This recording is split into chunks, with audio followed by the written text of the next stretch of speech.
बिस्मिल्लाहिर्रहमानिर्रहीम अस्सलामु अलैकुम वरहमतुल्लाहि वबरकातुहू। डियर स्टूडेंट्स, उम्मीद है कि बिल्कुल ठीक टपास में होंगे। आज लेक्चर नंबर 10 रिकॉर्ड करने जा रहे हैं। और ये वेव्स चैप्टर नंबर जो कि वेव्स के से रिलेटेड है। ये पीएमसी के स्मार्ट सिलेबस के मुताबिक बिल्कुल आइन मुताबिक है। पहली बात तो ये है कि एमसीक्यू शुरू करने से पहले मैं आपके साथ कुछ वेव्स डिस्कस करता हूँ कि आप वेव्स जानते हैं कि भी नहीं। उम्मीद है कि आपको पता होगा, लेकिन फिर भी अगर कोई प्रॉब्लम्स होंगी तो फिर मैं आपके साथ ये शेयर करता हूँ कि व्हाट इज़ वेव्स। ठीक है, do you know that waves हमारे पास actually it is some sort of disturbance, some kind of disturbance in the medium. किसी मीडियम में कुछ काइंड ऑफ डिस्टर्बेंस है that can propagates, that can transport energy, that can transport momentum from one point to another point. So then there are the waves, they have been divided, they have been categorized into different forms. There are two major types of waves. The first one is called longitudinal waves, ठीक है, and the second one is called transverse wave. Actually, we are talking about that these waves have been distributed into two kinds on the basis of the motion of the particle. ये कौन सी basis पर इनको divide किया? on the basis of motion of the particle के लिहाज से इनको दो waves में तकसीम किया गया है। फर्स्ट है longitudinal waves। longitudinal waves किसे कहते हैं? what is longitudinal waves? असल में longitudinal waves जो है वो ये ऐसे waves होते हैं जिसमें पार्टिकल्स ऑफ द मीडियम जो होते हैं, मीडियम के जो पार्टिकल्स होते हैं ये वाइब्रेशन करते हैं और वो पैरेलल होते हैं। किसके साथ पैरेलल होते हैं? To the direction of propagation और के डायरेक्शन में बिल्कुल पैरेलल होते हैं। जिस तरह आपने सुना होगा, इसका एग्जांपल है साउंड वेव्स जो है, ये हमारे पास लॉन्गिट्यूडनल वेव्स है।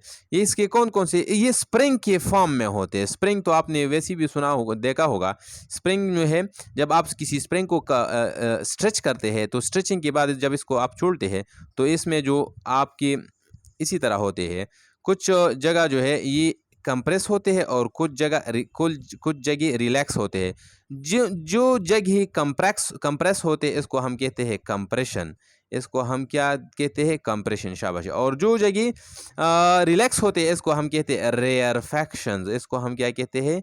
रेयरफैक्शंस कहते हैं। ठीक है।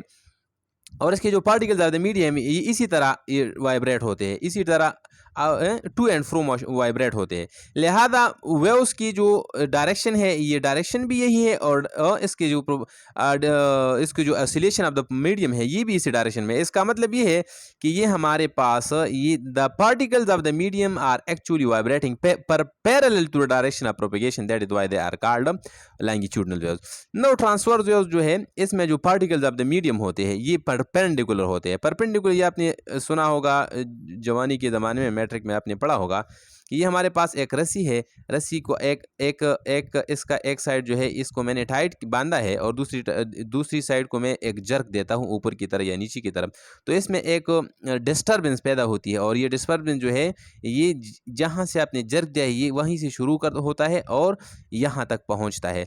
तो इसमें अगर आप देखिए, इसमें वेव्स के प्रोपेगेशन का जो डायरेक्शन है ये वाला है और इसका जो पार्टिकल्स ऑफ द मीडियम है या ये नीचे की तरफ या डिस्टर्ब होते हैं या ऊपर की तरफ ये ऑसिलेट होते हैं। तो यहाँ पर देखिए, यहाँ पर भी 90 एंगल बनती है और यहाँ पर भी 90 एंगल बनती है। लिहाजा हम ये कहते हैं कि प्रोपेगेशन और पार्टिकल्स के डिस्टर्बेंस के डायरेक्शन में 90 एंगल होता है। That is why such type of waves are called transverse waves. That is those waves in which the particles of the medium are vibrating perpendicular to the direction of motion, they are called transverse. उम्मीद है कि आपको ये आपको आसान होगा, ये आपको समझ आया होगा। और इससे पहले भी ये आपको ज़रूरी बात है कि आपको ये कम से कम आनी चाहिए कि what are waves. They are actually on the basis of the motion of the particle. Now on the basis of दूसरी हमारे पास एक टाइप है of propagation of energy. Energy जो प्रोपेगेट करती है ये कौन सी? ये दो किस्म के होते हैं। फिर वेव्स को यहाँ पर फिर डिवाइड किया गया। एक को हम कहते हैं प्रोग्रेसिव वेव्स, और दूसरे को हम कहते हैं स्टेशनरी वेव्स या स्टैंडिंग वेव्स भी कह सकते हैं। ठीक है, यहाँ पर मुझसे भूल गया, ट्रांसवर्स वेव्स को हम शेयर वेव्स भी कहते हैं, शेयर वेव्स भी कहते हैं, और इसको हम कंप्रेशनल वेव्स भी कहते हैं,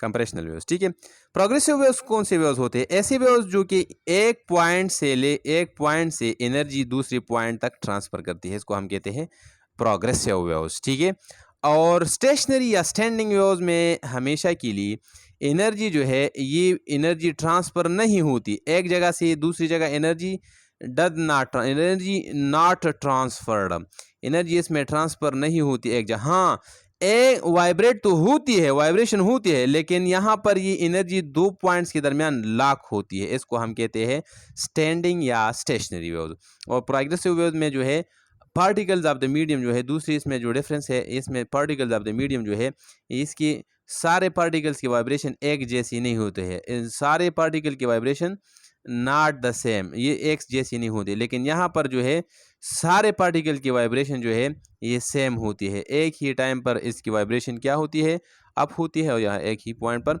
डाउन हो जाती है। इसी तरह इसमें हमारे पास स्टेशनरी वेव में हमारे पास कुछ ऐसे पार्टिकल्स होते हैं जो कि रेस्ट में होते हैं, some particles are at rest, but in the case of progressive waves no particle is at rest, कोई भी पार्टिकल जो है रेस्ट में नहीं होते, लिहाजा यहाँ पर ये तीसरी डिस्टिंक्शन है। इसी तरह और चौथी हमारे पास है कि यहाँ पर जो है ये मोमेंटम, प्रोग्रेसिव वेव जो है ये मोमेंटम एनर्जी और मोमेंटम को ट्रांसफ़र करते हैं, एनर्जी और मोमेंटम को ट्रांसफ़र करते हैं, लेकिन यहाँ पर no transfer of momentum and energy. ठीक है, ये तो कुछ शॉर्ट सी हमारे पास इंट्रोडक्शन थी। और चौथी जो हमारे पास तीसरी जो हमारे पास हमने जो वेव्स को डिस्ट्रीब्यूट किया है, ये हमारे पास है on the basis of on the basis of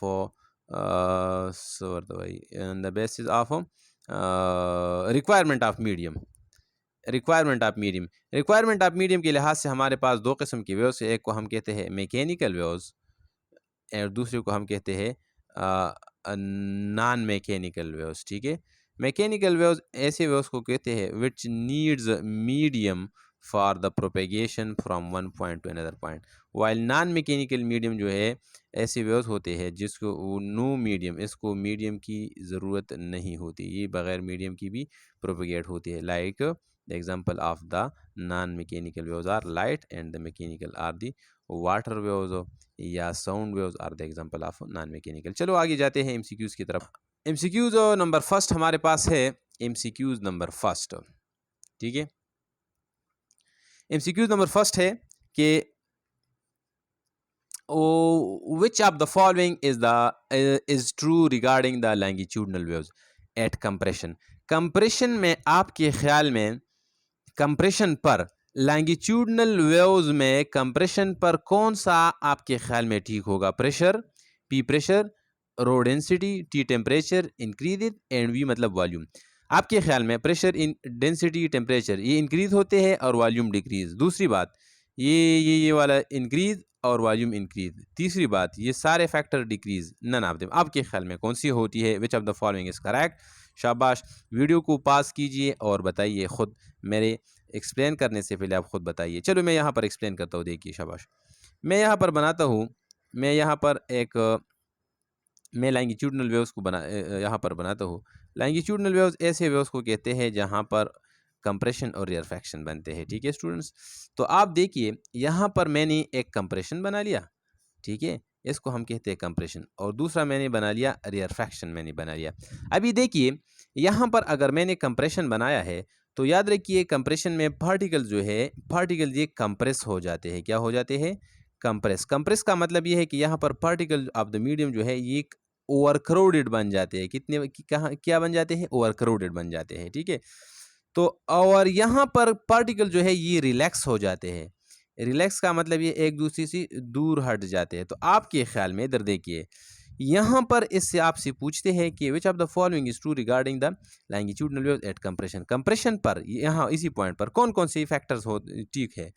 यहाँ पर आप देखिए, अगर पार्टिकल एक दूसरे के करीब आ गए तो इसका मतलब ये प्रेशर ज़्यादा हो जाएगा, क्योंकि पार्टिकल एक दूसरे के साथ करीब प्रेशर कहते हैं फोर्स पर यूनिट एरिया को कहते हैं। फोर्स पर यूनिट एरिया ज़्यादा लगेगा, फोर्स ज़्यादा लगेगा पर यूनिट एरिया पर, लिहाजा प्रेशर बढ़ जाएगा। हाँ, पहली बात। दूसरी बात यह है, अगर प्रेशर बढ़ गया तो पार्टिकल एक दूसरे के साथ करीब करीब आ जाएंगे। करीब करीब का मतलब यह है, डेंसिटी आप जानते हैं, यस आप जानते हैं, मास पर यूनिट वॉल्यूम में को कहते हैं। एक यूनिट वॉल्यूम में यहाँ पर देखिए, 1 2 3 4 5 6 7, यहाँ पर देखिए 1 2 3 4 5 6 7 8 9 10 11 12, यहाँ पर 12 पार्टिकल्स है।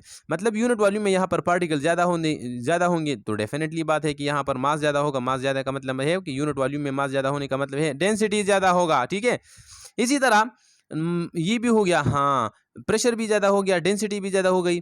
और इसके साथ साथ अगर पार्टिकल एक दूसरे के साथ करीब करीब है तो इसका मतलब ये एक दूसरे के साथ कोलाइड भी ज़्यादा हो जाती है, और कोलिजन के नतीजे में इसमें ये टेम्परेचर इसका जो होगा ये भी ज़्यादा हो जाएगा।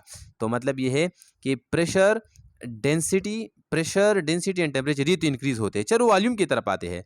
हाँ, अगर वॉल्यूम का क्या मतलब है, कंप्रेशन का मतलब ये है कि यहाँ पर पार्टिकल जो है ये एक दूसरे के साथ करीब आते हैं, तो करीब आने से वॉल्यूम क्या हो जाएगा, शाबाश, वॉल्यूम डिक्रीज हो जाएगा। Option number A is the most appropriate. Pressure density and temperature increase while volume decrease, शाबाश। यहाँ पर देखिए pressure density temperature increase, yes ये तो ठीक है, लेकिन यहाँ पर वॉल्यूम इंक्रीज होता है, नो, वॉल्यूम तो रेफ्रैक्शन में इंक्रीज होता है, लिहाजा ये वाला गलत है। इसी तरह ये यहाँ पर देखिए ये सारे इंक्रीज डिक्रीज होते हैं, ये भी गलत है कंप्रेशन पर। ठीक है, ओके चलो नेक्स्ट एमसीक्यूज की तरफ जाते हैं। एमसीक्यूज नंबर 2 जो है एमसीक्यूज नंबर 2 हमारे पास है कि which of the following is true regarding the mechanical waves. आपके ख्याल में मैकेनिकल वेव्स में कौन सा ठीक होगा। डियर स्टूडेंट्स, आपको पता है इससे पहले मैंने आपको मैकेनिकल वेव्स डिस्कस की कि मैकेनिकल वेव्स ऐसे वेव्स होते हैं जिसके लिए इट रिक्वायर्स मीडियम। इसके लिए किसकी चीज़ की ज़रूरत होती है, इट रिक्वायर्स मीडियम। इसके लिए मीडियम की ज़रूरत है। अगर यहाँ पर मीडियम है तो यहाँ पर क्या होगा, यहाँ पर इसकी स्पीड क्या होगी, स्पीड ज़्यादा होगी। अगर मीडियम है तो स्पीड, अगर मीडियम इलास्टिक है, अगर मीडियम है तो स्पीड ज़्यादा है। अगर मीडियम नहीं है, if there is no medium, अगर मीडियम नहीं है तो याद रखिएगा speed of the mechanical waves will equal to 0। मतलब ये है कि ये मैकेनिकल वेव्स डिपेंड करता है मटेरियल पर, डिपेंड करता है। अगर मैटर है तो वेव्स ज़्यादा होंगी, अगर मैटर नहीं है तो वो वेव्स नहीं होंगे। जिस तरह ये सवाल पिछले भी एमसीक्यूज में आया था कि if a bomb blast over the surface of the moon, so in how much time will we hear it. अगर सरफेस ऑफ मून पर एक बम ब्लास्ट हो जाए तो कितने टाइम में इसका आवाज़ हमें सुनाई देगा। तो याद रखिए वहीं पर मीडियम नहीं है और साउंड वेव्स हमारे पास मैकेनिकल वेव्स है, मतलब मीडियम की ज़रूरत है, वहीं पर मीडियम नहीं है, लिहाजा वहीं पर हमें कुछ भी साउंड सुनाई नहीं देगी, क्योंकि वहीं पर हमारे पास मीडियम नहीं है। ठीक है, हाँ, इसी तरह अगर मीडियम की इलास्टिसिटी का मतलब है अगर मीडियम अपनी पोजीशन को वापस आसानी से आ सकता है और जल्दी आ सकता है तो इसका मतलब ये वहीं पर स्पीड ज़्यादा होगा, क्योंकि ये असल में मैकेनिकल वेव्स है। मैकेनिकल वेव्स का मतलब ये है कि अगर स्पीड अगर लचकदार है, डेंसिटी इलास्टिसिटी ज़्यादा है तो यहाँ पर स्पीड ज़्यादा होगा। लिहाजा यहाँ पर देखिए इसमें कौन सा ऑप्शन आपके ख्याल में बहुत ज़्यादा अप्रोप्रिएट होगा। यहाँ पर अगर मीडियम है, अगर मीडियम नहीं है तो इसका मतलब ये है अगर मीडियम गैस है तो गैस में स्पीड कम होगा। इसी तरह अगर मीडियम लिक्विड है तो लिक्विड में और भी कम होगा। अगर सॉलिड है तो इसमें अगर गैस में कम होगा, इसमें लिक्विड में थोड़ा सा ज़्यादा होगा और सॉलिड में और भी ज़्यादा होगा। तो याद रखिए जिसका इलास्टिसिटी ज़्यादा होगा इसका क्या होगा, क्योंकि आपको पता है कि it depend upon the elasticity divide by density. अगर इलास्टिसिटी ज़्यादा है तो वहीं पर स्पीड ज़्यादा होगा। तो solids are more and most elastic than liquid and liquid is more elastic than gases. लिहाजा this option is the correct. Solid में स्पीड सबसे ज़्यादा होगा, इसके बाद लिक्विड में ज़्यादा होगा, इसके बाद गैस, मतलब गैस में सबसे कम स्पीड होगा। ठीक है, समझ आ गई बात। चलो आगे जाते। एमसीक्यू नंबर 3 हमारे पास है कि if the tension in string is made doubled.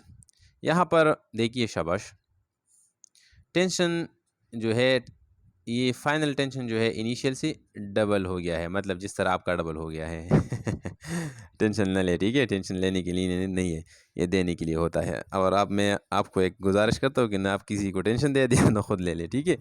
हाँ चलो यहाँ पर टेंशन स्ट्रिंग में टेंशन डबल किया गया है और मास पर यूनिट वॉल्यूम जो है ये हार्ड कर दिया गया है। मास मास मास पर यूनिट लेंथ ये इसको हाफ कर दिया गया है, हाफ। ठीक है, हाफ का मतलब है कि ये इनिशियल से ये कम कर दिए गए। याद रखिए डियर स्टूडेंट्स के हम मास पर यूनिट लेंथ को हम कहते हैं स्मॉल एम से रिप्रेजेंट करते हैं। मतलब मैं इसी तरह लिख सकता हूँ कि स्मॉल एफ जो है मास पर यूनिट लेंथ जो है दिस इज हार्ड का मतलब क्या होगा, हाफ हो गया है। ठीक है, ये दो कंडीशन आपको दी गई है कि टेंशन जो है ये डबल कर दिया गया है और मास पर यूनिट लेंथ ये हाफ कर दिया गया है। आपसे पूछते हैं कि what should be the speed of the waves. ठीक है, एमसीक्यूज मैंने इसलिए दिया है ताकि ये फार्मूला मैं आपको क्लियर कर दूं कि यहाँ पर एक फार्मूला हम इस्तेमाल करते हैं। और प्यारे बच्चों आपको पता है कि यहाँ पर फार्मूला हमारे पास है speed of the waves is equal to tension divided by M. क्या, the speed of the wave is equal to under root of T divide by M. यहाँ पर टी का मतलब है टेंशन और एम का मतलब है मास पर यूनिट लेंथ। ठीक है, यहाँ पर पुट कीजिए शाबाश। यहाँ पर एमसीक्यूज ये डेटा जो है ये इंतहाई आसान एमसीक्यूज मैंने दिया है। इससे आगे एक एमसीक्यूज है, इसमें थोड़ा सा ट्रिक है शाबाश। देखिए यहाँ पर आपके पास आएगा v इक्वल टू टी की जगह मैं लिख सकता हूँ 2t, क्योंकि टेंशन टू डबल कर दिया गया है। और यहाँ पर m की जगह और जो नीचे जो आपको m नज़र आता है इसकी जगह मैं लिख सकता हूँ हाफ ओ एम आई शाबाश। तो आपके पास फाइनल वेलोसिटी होगा टू टू टी और ये डबल डिवीजन है ये ऊपर चला जाएगा। ठीक है, तो आपके पास आएगा multiply by 2 divided by M under root. तो आपके पास आएगा फाइनल इज इक्वल टू 2/4। जब भी आपके पास अंडर रूट में एक पेयर आता है, पेयर का मतलब है दो चीज़ें आती है, ये 2 यहाँ पर भी यहाँ पर 2 दफ़ा आ गया है, तो इसका मतलब ये इससे एक निकाल जाएंगे तो आपके पास आएगा टी डिवाइडेड बाय एम। तो इसका मतलब ये हो गया कि final speed is equal to initial का क्या हो गया, डबल हो गया, डबल ऑफ द इनिशियल। ये तो आसान एमसीक्यूज है, तो this is the correct option है। चलो एमसीक्यूज नंबर 4 की तरफ चलते हैं। एमसीक्यूज नंबर 4 की तरफ जाइए। ये है, इसमें पूछते हैं आपसे, कहते हैं कि यहाँ पर आपके पास two strings of the same nature but tension is in the first is made twice and the other and in but other and the diameter is quadruple। यहाँ पर आपसे यहाँ पर टू स्ट्रिंग है। स्ट्रिंग आप जानते हैं, यस। स्ट्रिंग का मतलब है एक कार्ड, एक रस्सी है हमारे पास। एक में स्ट्रिंग, यहाँ एक में टेंशन ज़्यादा है the tension in the first string is twice. यहाँ पर मैं लिख सकता हूँ T1 is equal to 2T2। यहाँ पर ये वायर नंबर 2 हो गया, या वायर नंबर फर्स्ट हो गया। ठीक है, यहाँ पहले वायर में टेंशन ज़्यादा है, मतलब ये ज़्यादा टाइट है, और दूसरे में दूसरे से डबल है, तो मैंने लिखा है T1 is equal to 2T2। ठीक है, टेंशन नंबर 2 से टेंशन नंबर 1 ज़्यादा है, इससे 2 गुना ज़्यादा है, 2 गुना ज़्यादा है। ठीक है, and diameter is quadruple. Diameter is the quadruple का मतलब ये वाला वायर जो है, ये पहला वायर, ये इसका डायमीटर ज़्यादा है। डायमीटर मतलब ये इसका D1 is equal to 4D2, ये मोटा वायर है। ठीक है, तो आपके ख्याल में आपसे पूछते हैं कि what should be the speed of the waves respectively. इसमें स्पीड ऑफ वेव्स क्या होगा, मतलब V1 रेशो V2 क्या होगा, what should of the following, which of the following is correct आपके ख्याल में। शाबाश, बताइए, वीडियो को पास कीजिए फिर बताइए चलो मैं बताता हूँ, देखिए शाबाश। यहाँ पर मेरे पास एक चीज़ है, मैं इसको इसी तरह लिखता हूँ। डियर स्टूडेंट्स, आपको पता है कि हमारे पास जो फार्मूला है, इससे पहले मैंने आपको फार्मूला लिखा था कि आपके पास फार्मूला है v is equal to velocity of the waves is equal to velocity of the waves is equal to under root of T divided by M, small M. ठीक है, इसको अगर मैं कन्वर्ट कर लूँ किसी और फैक्टर में कन्वर्ट को, मतलब इससे मैं डायमीटर और टेंशन तो वैसे इसमें आपको नज़र आता है। ठीक है, एम को कन्वर्ट करें, एम हमारे पास है मास। ठीक है, इसको मैं इस तरह लिख सकता हूँ कि ये आपके पास इसी तरह होगा कि velocity is equal to, velocity नहीं स्पीड है। ठीक है, speed is equal to T divide by M. M को मैं इस तरह लिख सकता हूँ capital M divide by L. ये एल ऊपर चला जाएगा, आपके पास आएगा शाबाश T multiply by L divided by capital M. ठीक है, टी गोरे शाबाश। और प्यारे बच्चों, आपको मालूम है कि मास पर यूनिट वॉल्यूम को हम एक और चीज़ से याद करते हैं, इसको हम कहते हैं डेंसिटी। ठीक है, तो आपके पास आएगा mass is equal to density times volume. शाबाश। अभी इसको पुट कीजिए, इसको यहाँ पर पुट कीजिए, आपके पास आएगा speed of the waves is equal to, शाबाश, क्या आएगा, टी मल्टीप्लाई बाय एल। ये तो वैसे भी मौजूद है ऑलरेडी, और एम की जगह मैं लिख सकता हूँ रो मल्टीप्लाई बाय वी। रो हमारे पास डेंसिटी है और रो वी हमारे पास वॉल्यूम है। शाबाश।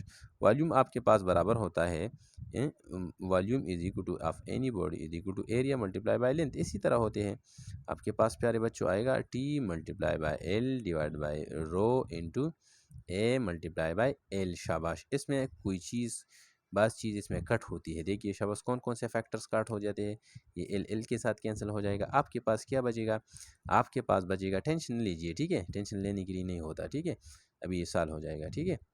शाबाश।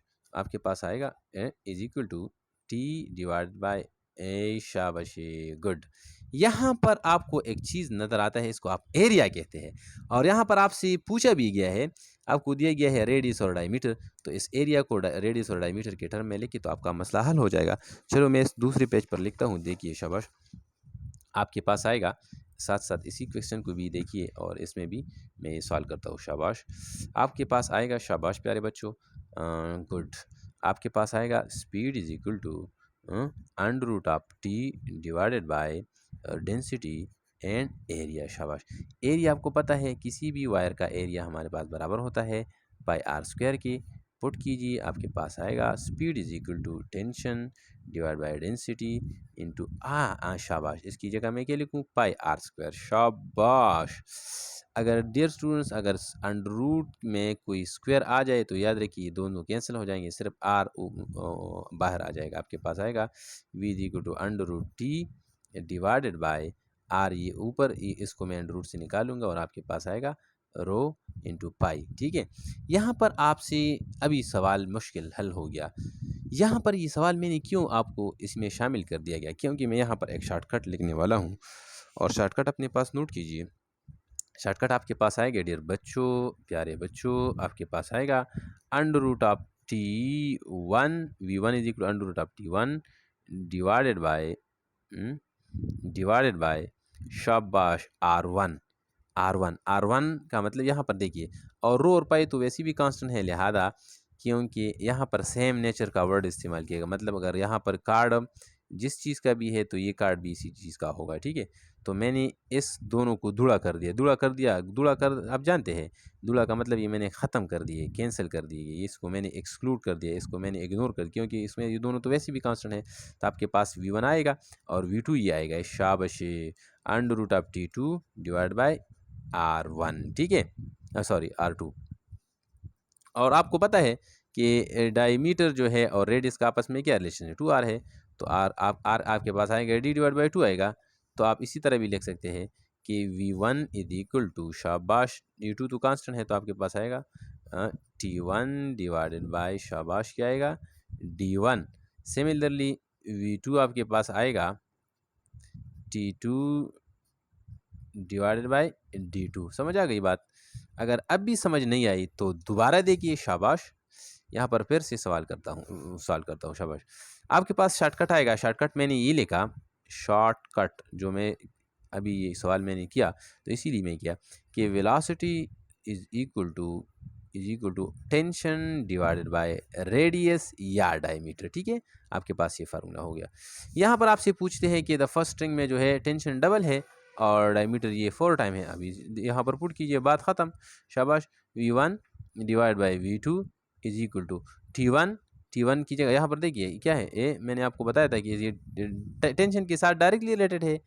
ए इधर देखिए, टेंशन के साथ डायरेक्टली और रेडियस के साथ इनवर्सली रिलेटेड है, डायमीटर के साथ भी इनवर्सली रिलेटेड है। तो आपके पास टेंशन क्या कर दिया है, tension of the first wire, tension of the first wire कितना है, चलो मैं इसको इस तरह लिखता हूँ, T1 डिवाइड बाई D1, ठीक है। और सिमिलरली डिवाइडेड बाय, इसी डिवाइड को मैं लिख लिया। V2 का क्या आएगा, V2 का आएगा T2 डिवाइड बाय D2, मतलब इसको आपके पास आएगा, ए बच्चों देखिए, शाबाश, T1 डिवाइडेड बाय D1, ये बाहर है, ठीक है। और इसी तरह डिवीजन को मल्टीप्लिकेशन से में तब्दील करने से आपके पास आएगा शाबाश। अभी पुट कीजिए, शाबाश। आपके पास अभी आएगा T1 की जगह क्या पुट कर लूँगा, T1 हमारे पास टेंशन कितना है, इधर देखिए टेंशन आपके पास है डबल ऑफ द T2, ठीक है, और डायमीटर ऑफ D1 है 4 टाइम ऑफ द T2, शाबाश। आपके पास आएगा tension is equal to 2T2 and whole under root divided by D1 की जगह मैं लिख सकता हूँ 4D2 क्योंकि ये 4 गुना ज़्यादा है D2 से, और ये आपके पास T2 आएगा, ठीक है। याद रखिए ये D2 इसके साथ कैंसिल हो जाएगा, और ये अंडर रूट 2 इसके साथ कैंसिल हो जाएगा, अंडर रूट T2 आपके पास ऊपर बचेगा अंडर रूट 2 और नीचे 4 है, ठीक है प्यारे बच्चों। अभी जाइए आपके पास आएगा शाबाशी, मैं इसको इस तरह लिख सकता हूँ, 4 को और भी सिंप्लीफाई करें, आपके पास आएगा अंडर रूट 2 और 2 मल्टीप्लाई बाई 2, ठीक है, अंडर रूट, यस। तो आपके पास आएगा ऊपर आपके पास एक अंडर रूट इसके साथ कैंसिल हो जाएगा, आपके पास नीचे आएगा 1 over under root 2, 1 over under root 2 ratio 1, ठीक है, this is the correct answer, 1 over ratio under root 2, 1 ratio under root 2, ठीक है, 1 ऊपर आ गया, आपके पास जवाब है 1, क्या आ गया जवाब यहाँ पर देखिए शाबाश, 1 ओवर अंडर रूट 2 रेशो 1, ये तो मैंने लिखा है 1 रेशो अंडर रूट 2, यही नहीं है, ई है, ई नंबर लिखता हूँ 1, आपके पास जवाब है क्या जवाब आ गया है, जवाब है 1 over under root 2, 1 over under root 2 ratio 1, this is the correct answer, ठीक है। कहने का असल में मतलब ये हो गया कि यहाँ पर जो आप सवाल करने जा रहे हैं टेंशन के साथ डायरेक्टली रिलेटेड है और डायमीटर के साथ इन्वर्सली रिलेटेड है, ठीक है, ये अपने पास नोट कीजिए। चलो MCQs नंबर नेक्स्ट की तरफ जाते हैं। हाँ प्यारे बच्चों, में थोड़ा सा यहाँ पर गलत हो गया, आई एम सॉरी फॉर दैट। यहाँ पर मैंने इधर देखिए प्रीवियस वाला सवाल कि यहाँ पर मैंने क्या क्या कर दिया, मैं कैलकुलेशन में थोड़ा सा गलत हो गया, इधर देखिए ऊपर अंडर रूट 2 है और नीचे 4 है, तो इसको मैं इस तरह लिखूँगा, ये गलत है, ठीक है, I am sorry for that, under root 2 और मैं 4 को इसी तरह लिख सकता हूँ 2/2, 2 मल्टीप्लाई बाई 2, यस। तो आपके पास आएगा अंडर रूट 2 ऊपर और नीचे 2 को मैं इसी तरह भी लिख सकता हूँ, एक 2 को 2 मल्टीप्लाई बाई 2 अपनी जगह पर, ठीक है, क्योंकि दो अंडर रूट में 2 है तो इससे एक निकल जाएगा, फिर 2 आएगा, एक 2 इसके साथ मल्टीप्लाई करेंगे तो फिर 4 आएगा, ऊपर एक के साथ एक अंडर रूट 2, आपके पास ऊपर बचेगा 1 और नीचे बचेगा आपके पास 1 और 2 अंडर रूट 2, ठीक है, 1 और 2 अंडर रूट 2। तो ऑप्शन नंबर सी ठीक है। इससे पहले जो हमारे पास MCQs था कौन सा है, तो नहीं इससे पहले था, इसमें ऑप्शन नंबर सी ठीक है, हाँ ऑप्शन नंबर डी ठीक नहीं था, सॉरी। हाँ चलो MCQs नंबर नेक्स्ट की तरफ जाते हैं, लेकिन इससे पहले मैंने आपके साथ कुछ पॉइंट्स लिखे हैं जो कि सिर्फ आपको समझने के लिए लिखे हैं, और दूसरी बात यह है कि यहाँ पर मैंने आपके साथ कुछ टर्म्स थे, इसको मैंने लिखा है, फेज डिफरेंस किसी कहते हैं, पाथ डिफरेंस किसी कहते हैं, और साथ साथ टाइम डिफरेंस किसी कहते हैं।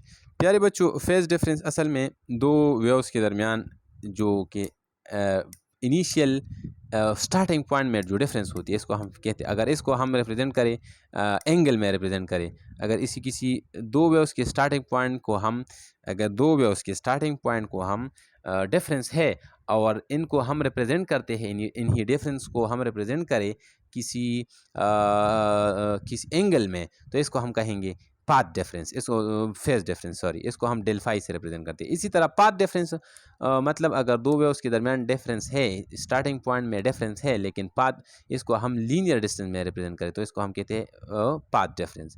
और टाइम डिफरेंस मतलब अगर एक वेव पहले शुरू हो गया है और दूसरा इसके बाद शुरू हो गया है, इसको हम अगर टाइम में रिप्रेजेंट करें तो उसको हम कहेंगे टाइम डिफरेंस, ठीक है।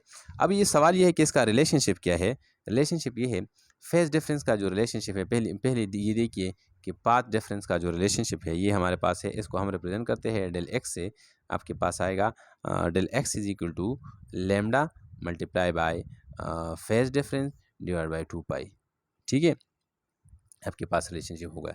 अगर आप this is called this one, अगर आप फेज की बात करते हैं, फेज डिफरेंस है, तो यहाँ से फेज डिफरेंस फाइंड कीजिए, del phi is equal to, यहाँ पर मल्टीप्लाई करें 2 pi multiply by del 2 pi multiply by del X divided by lambda. ये आपके पास रिलेशनशिप हो गया फेज डिफरेंस के लिए।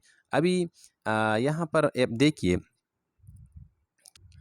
तो आपको मालूम है प्यारे बच्चों, यहाँ आपको मालूम है कि आपकी v is equal to F lambda, आपको पता है v is equal to F lambda.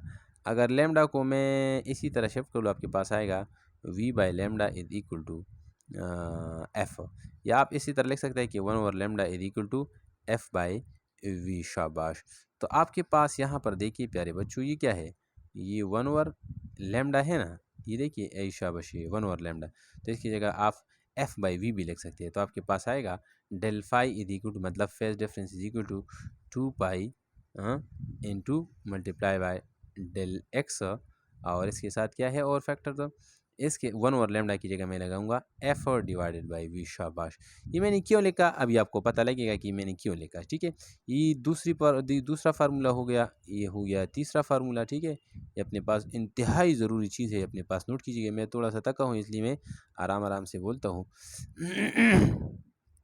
और लास्ट हमारे पास जो टाइम डिफरेंस का फार्मूला है, ये है del T is equal to 2 pi F, is equal to del phi मतलब phase difference multiply by T divided by 2 pi. ठीक है, ये चार फार्मूले जो है ये इंतहाई इंपॉर्टेंट है, इस पर मुख्तलिफ MCQs आ सकते हैं और आप इसको बिल्कुल टक प्लक में सॉल्व कर सकते हैं, बिल्कुल आसानी से सॉल्व कर सकते हैं। ठीक है प्यारे बच्चों, इसके बाद है MCQs नंबर 5 की तरफ चलते हैं। अभी आपको पता लगेगा कि आपने क्या याद किया और क्या याद नहीं किया। अगर फ़ायदा है, अगर ये याद किया होगा तो अभी फ़ायदे का भी पता लगेगा। शाबाश। देखिए MCQs नंबर है 5 कि a sound of 400 hertz is travelling at a speed of 320 metre पर सेकंड।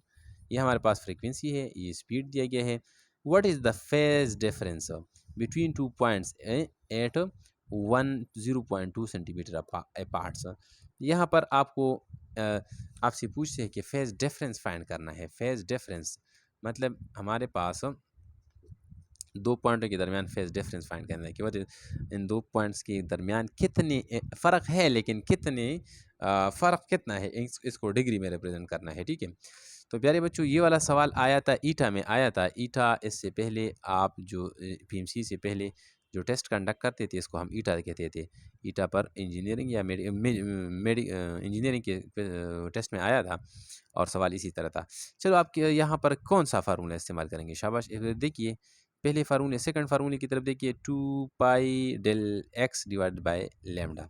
लेकिन यहाँ पर देखिए आपको फ्रीक्वेंसी भी दिया गया है और वेलोसिटी भी दिया गया है।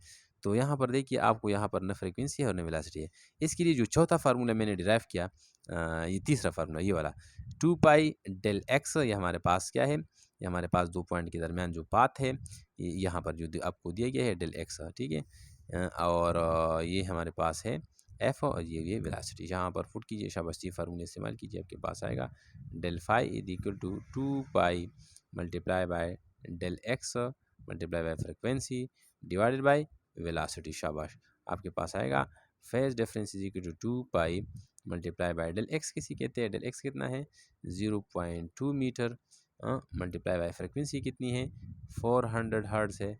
ठीक है, डिवाइडेड बाय वेलोसिटी कितनी है 320 मीटर पर सेकंड। ठीक है, इसको आप सिंप्लीफाई करें, इसको दूड़ा करें, दूड़ा का मतलब कैंसिल करें तो आपके पास नीचे आ गया 10, ये इसके साथ कैंसिल हो जाएगा, ये एक 0 इसके साथ कैंसिल होगा, आपके पास बचेगा ऊपर क्या 2 pi multiply by 2 multiply by 4, ये आपके पास, और नीचे आएगा 32 आएगा।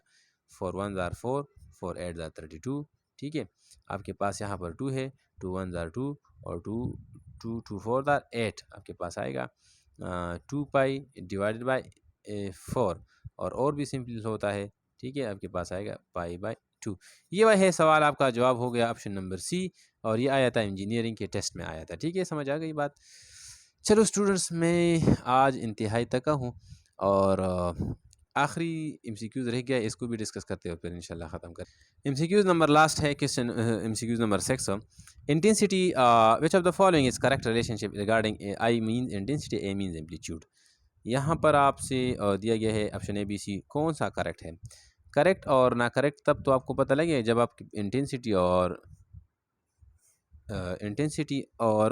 एम्पलीट्यूड के दरमियान आप रिलेशन का पता तो लग जाए। आपको पता है कि इंटेंसिटी किसे कहते हैं प्यारे बच्चों? इंटेंसिटी हमारे पास असल में एनर्जी होती है। क्या होती है? एनर्जी ट्रांसफर्ड बाय अवेव पर यूनिट एरिया पर यूनिट टाइम। ठीक है, इसको हम कहते हैं इंटेंसिटी। इसको थोड़ा सा क्या करें, थोड़ा सा एक्सप्लेन करें और थोड़ा सा इसको और टर्म में लिख ले, एम्पलीट्यूड के टर्म में लिखे तो आपको पता लगेगा। शाबाश। इधर आपके पास आएगा इंटेंसिटी इज इक्वल टू, ऊपर क्या है, एनर्जी डिवाइड बाय टाइम। प्यारे बच्चों, आपको पता है कि आपने एक टर्म पढ़ा था, power is equal to work done पर यूनिट टाइम। वर्क डन मतलब एनर्जी पर यूनिट टाइम। तो आपके पास आएगा intensity is equal to A, ऊपर एनर्जी नीचे टाइम, मतलब ये है, ये तो पावर हो गया। ठीक है, ठीक है। तो आप इसी तरह भी लिख सकते हैं, पावर डिवाइड बाय एरिया। शाबाश। So the energy transmitted, the power transmitted by a wave, the power transmitted by a wave per unit area is called intensity, या the energy transmitted by a wave per unit area per unit time is called intensity। शाबाश। और इसके बाद आप इसी तरह भी लिख सकते हैं प्यारे बच्चों, intensity is equal to, intensity is equal to, आप यहाँ पर लिखेंगे एरिया की जगह आप लिखें पाई आर स्क्वायर लिखें, तो आपके मतलब ये हो गया कि intensity is equal to 1/r², R square 1 square. ठीक है, ये स्क्वायर के साथ इनवर्स रिलेटेड है। अभी सवाल ये है, सवाल के मुताबिक आते हैं कि which of the following is the correct relationship. याद रखिए, इंटेंसिटी और एम्पलीट्यूड जो है इसका आपस में ऐसा रिलेशनशिप है। ठीक है, मतलब इसका ग्राफ अगर हम ड्रा करें, ये हमारे पास एम्पलीट्यूड है, ये हमारे पास इंटेंसिटी है, तो एम्पलीट्यूड में कम चेंज आएगा और इंटेंसिटी में ज़्यादा चेंज, एक्सपोनेंशियल ग्राफ आएगा, एक्सपोनेंशियल ग्राफ। ठीक है, इसी तरह आएगा। तो आपके पास आएगा intensity is equal to some constant K into amplitude का स्क्वायर, या यहाँ पर भी ए स्क्वायर पर डिवाइड करें, एम्पलीट्यूड हमारे पास ए है, आपके पास आएगा I divide by A square is equal to K constant, ये हमेशा के लिए कांस्टेंट होगा। ठीक है, तो प्यारे बच्चों, ये हो गया आपके पास रिलेशनशिप, और इसी रिलेशनशिप को आप इस्तेमाल करते हैं, या अल्लाह खैर, इसी रिलेशन को आप इस्तेमाल करते हैं। तो आपके पास ये वाला सवाल भी आया था, ईटा के टेस्ट में आया था, कुछ पता नहीं कौन से साल आया था, मुझे साल का पता नहीं है, लेकिन कौन सा ऑप्शन करेक्ट है, option number A is the correct one. और यहीं के लिए, आज के लिए यही काफ़ी है, क्योंकि मैं इंतहाई थका हूँ। और फिर इंशाल्लाह मिलेंगे एक नई वीडियो के साथ और एक नए जज्बे के साथ। लेकिन फिर भी आपके कोई क्वेश्चन हो तो आप अपने क्वेश्चन जो है अपने कमेंट्स बॉक्स में मुझसे पूछ सकते हैं। All your questions you will be cordially accepted. Okay, sorry जो है इंशाल्लाह मैं इसको एक्सेप्ट करूँगा। अपनी खुसूसी दुआ में मुझे ज़रूर याद कीजिए। आपका जो भी मुझे समझते हो, लेकिन आपका खैर ख्वाह Walid Khalil from Peshawar, and the time is right now 11, do you know, 11 p.m. It is just for you. I'm recording for the sake of you, and for sake of those students who do not have access to the teachers, and who do not afford the fee of the teachers. That is why I'm, for the sake of God, I'm recording these lecture for you. Remember me in your prayers. Allah Hafiz.